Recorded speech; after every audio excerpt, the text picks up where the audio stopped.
Hi, in this video you are going to learn how to open a new tab in Google Chrome browser. So first open a Google Chrome browser.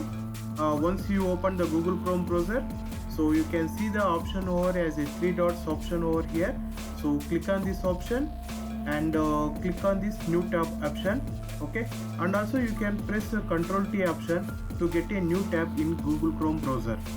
So now I have clicked the new tab option over here. You can see a new tab option in Google Chrome browser.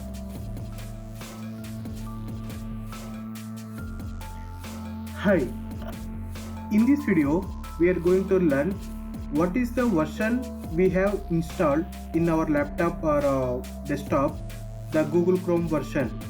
Okay, so we can open a Google Chrome browser and click on this option, customize and control Google Chrome option. Go to settings and click on about Chrome option. Here we can see the Google Chrome software, what is the version it has installed. Okay, the version number it has given, and also it is showing in my laptop the Chrome is up to date.